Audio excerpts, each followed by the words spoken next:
క్లూటుడే news కి స్వాగతం.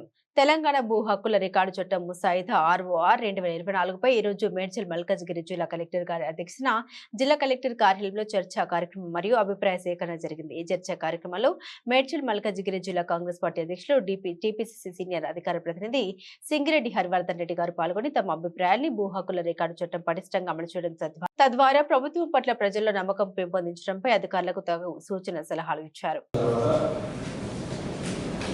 ఏ విధంగా అయితే రెవెన్యూ చట్టంలో ఉన్నటువంటి దశలను తొలగించి ప్రజల అభిష్టాల మేరకు ఏ విధంగా ఉండాలో అధికారులను ప్రజలను అన్ని పార్టీల నాయకులను సమన్వయం చేస్తూ చట్టం చేయాలని నిర్ణయం తీసుకున్నటువంటి కాంగ్రెస్ పార్టీ మన ముఖ్యమంత్రి రేవంత్ రెడ్డి గారికి మంత్రివర్గానికి అందరికీ కూడా ధన్యవాదాలు తెలియజేస్తూ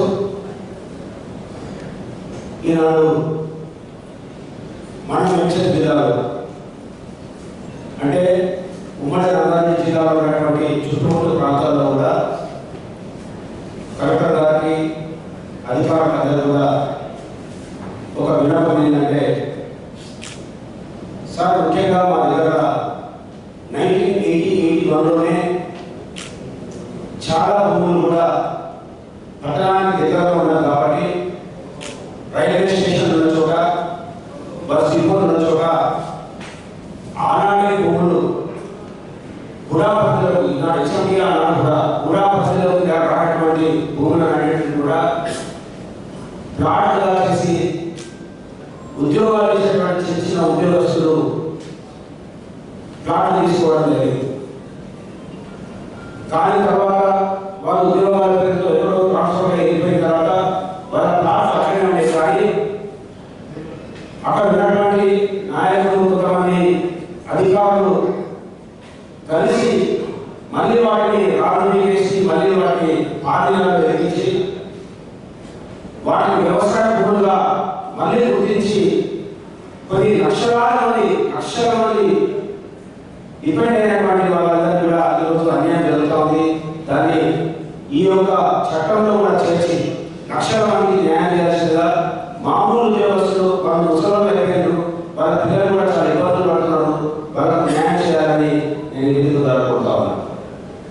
అదేవిధంగా మనము ఒక సర్వే నెంబర్లో 50 ఎకరాల భూమి ఉంటుంది. 50 ఎకరాల భూమి ఉంటే ఆ భూమికి సంబంధించినటువంటి ఒక 2 ఎకరాలతో కోర్టుకు పోయి ఒక స్టేటస్ తీసుకొచ్చి ఆ 50 మందికి కూడా ఇబ్బందులు కలిసినటువంటి పరిస్థితి ఏర్పడుతుంది. కోర్టు అమర్చుకోవాలి పోయే సభ్యుల చేయాలని చేస్తారు.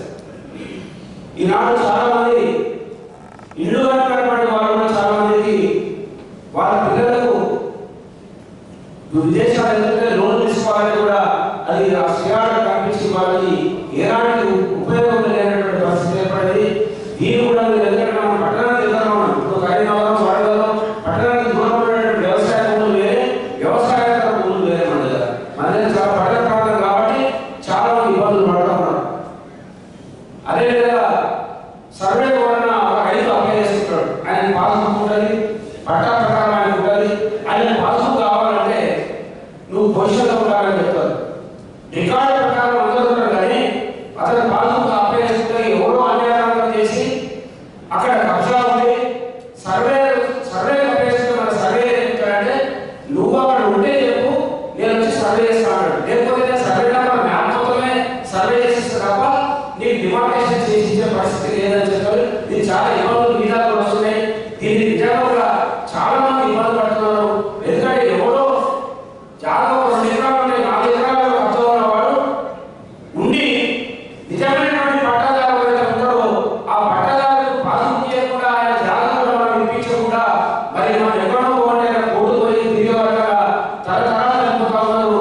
మరి వాళ్ళ 3 తరాలు చనిపోయిన వాళ్ళు న్యాయం చెప్పలేదు, వాళ్ళు రావట్లేదు. దీన్ని ఒక చట్టంలో చేర్చైనా సరే మీరు నిజమైనటువంటి పట్టాదారు ఎకరాలు ఉన్నటువంటి ఎకరా ఇచ్చి మిగతా 2 ఎకరాలు ఎవరైతే ఉన్నారో అన్యాయంగా 4 ఎకరాలు 3 ఎకరాలు ఉన్నటువంటి వారికి ఎవరైతే పట్టదారులకు చేర్చాల్సిందిగా నేను ఇక్కడ ఉన్నటువంటి వ్యవస్థను బట్టి నేను చెప్తాను. నేను రాష్ట్రంలో మన దగ్గర వ్యవస్థ మన పట్టణ ప్రాంతం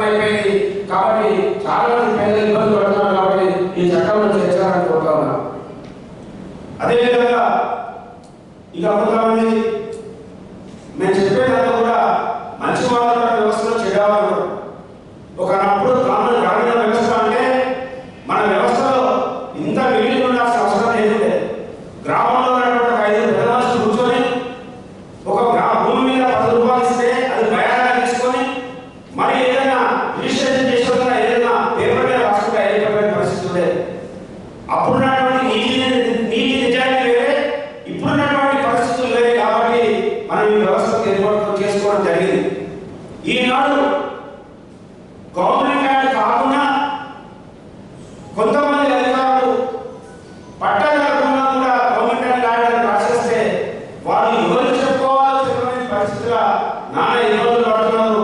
నిజంగా కూడా అలాంటి వారికి ఇమీడియట్ గా తొందరగా తీసుకోవాలన్న అప్లికేషన్ వస్తే నిజంగానే వారి అవునా కావాలని చూసుకోవాలి. ఎందుకంటే అధికారులు ఎదుర్కొంటున్నాడే అది గవర్నమెంట్ ల్యాండ్ రాసిన తర్వాత పట్టభూములను రాష్ట్రానికి ఇబ్బంది వస్తుందేమో, ఏదో టైంపాస్ చేసి పోదో నడిపించేస్తున్నారు. నేను 2 years 3 years ట్రాన్స్ఫర్ అయిపోతా ఈ ఏరియా నాకేది కానీ తప్పించుకునేటువంటి పరిస్థితి ఉంది. అలా కాకుండా నిజంగానే ప్రభుత్వ భూమి కాకుండా పట్టభూమి అయితే మనకు రికార్డు చూసుకుంటే తెలుస్తుంది. కాస్త నుంచి మొదలుపెడితే తర్వాత పాదలు చూసుకుంటే మనకు తెలుస్తుంది. కానీ ఈనాడు మనం ఏం చేస్తున్నామంటే మనకే నేను ఉద్దేశం ఈ విధంగా చాలా మంది రైతులు పేదవాడి కోరిక చాలా మంది ఇబ్బందులు పడుతున్నారు. మన దగ్గర చాలా మంది వస్తారు. కాబట్టి ఈ సమస్యలు కూడా ఇమీడియట్ గా పరిష్కారం చేయలేకపోతున్నారు. ఇంకోటి మన చట్టంలో ఉన్నటువంటి వ్యవస్థ ఏ విధంగా వాడుతుందంటే నేను ముందు ఒక ల్యాండ్ కొనుక్కున్నాను. కొనుక్కుంటే అచ్చయ్య అనే పేరు ఉంది, మరి ఇంకొకరికేమో అబ్బాయి అనే పేరు ఉంది. అబ్బాయి అచ్చయ్య ఉందని అబ్బాయి అనే పేరు మీద పాస్బుక్ వచ్చినాయి.